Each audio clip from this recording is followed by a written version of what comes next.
My husband came back from a guy's trip and told me we should sleep with each other's siblings. My husband came back from a weekend with his college friends with a rose quartz crystals in his pocket. My husband, the same man who spent his weekends at the gun range and drinking beer with his dad, now had the hobbies of a 14-year-old girl. I laughed and joked with him, "What, so you're going all hippie on me now?" He didn't laugh back. Instead, he sat me down on the couch with this serious look on his face like he was about to tell me someone died. "Babe, I've been thinking, my energy chakras are super blocked right now. I think that's why I've been struggling at work." I stared at him blankly, genuinely not knowing what he'd say next. "But I think I know how to clear it up. We have to let go of our egos, babe, together. So I think we should open up our relationship. Like we should sleep with each other's siblings." I waited for him to laugh, to say he was kidding. He didn't. He just sat there looking at me like he'd asked something completely normal. I took a deep breath. "Are you serious right now?" He took out a crystal from his pocket and placed it into the palm of my hand. "Yes, this experience will bring us closer together. Any jealousy you're experiencing right now is just ego attachment, and we need to push past it." I didn't even know what he was talking about. All I heard was, "I want to sleep with your sister." I walked out and spent the next few days at my best friend's house. I couldn't stop thinking about what he said. Why would he even suggest that? Where did this come from? The Mark I married would have punched someone for even looking at me wrong. Now he wanted me to sleep with his brother?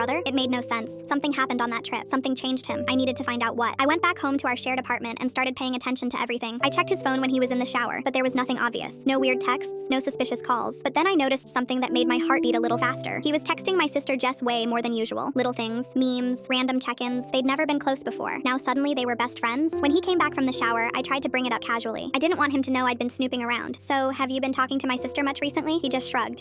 I guess. When I pushed harder, he got defensive. He told me I was being paranoid. He said my jealousy was blocking my spiritual growth. I wanted to scream. This hippie nonsense was making me lose my mind. Then I called one of his college friends that he went on the trip with. I wanted to directly ask his friend what the hell happened on that trip, but I knew that would make me seem crazy. So I tried to bring it up subtly. "Hey, so I know this is random, but my husband loved the trip you guys went on, and I was just wondering where you guys went, because then I can surprise him by bringing him back to the same place." When he told me the name of the location, I kept the conversation going, hoping to milk more information out of him. That's when his college friend said something that made my blood go cold. Mark left the trip early on Saturday to handle something. We never found out what it was. That night, I couldn't sleep. I kept replaying everything in my head. Mark leaving early, the sudden personality change, the weird suggestion about siblings. I waited until Mark was at work the next day and went through his jacket pockets. I found receipts crumpled at the bottom, and then I found a receipt that made my hands shake. A hotel 2 hours away, on the exact weekend of his trip. I sat on my bed and stared at the white ceiling, trying to process everything. When Mark got home, I was sitting at the kitchen table with the receipt in front of me. He saw it, and his face went white. I didn't yell. I didn't cry. I just asked him one question. "How long have you been sleeping with my sister?" He broke down. He told me everything. There was no guy's trip. He spent that weekend with my sister. They'd been talking for months. It started as friendly, then it became more. The whole hippie conversion was his way of trying to make what they did okay. If we agreed to be open, then technically he hadn't cheated. That was his logic. That was his justification for destroying our marriage. I sat there in silence while he talked. I felt numb, empty. Then he said the words that shattered whatever was left of me. "There's something else. Jess is pregnant. It's mine." That was 3 months ago. The divorce is almost finalized, but something good came out of this. Tomorrow is my 2-month anniversary with Mark's brother.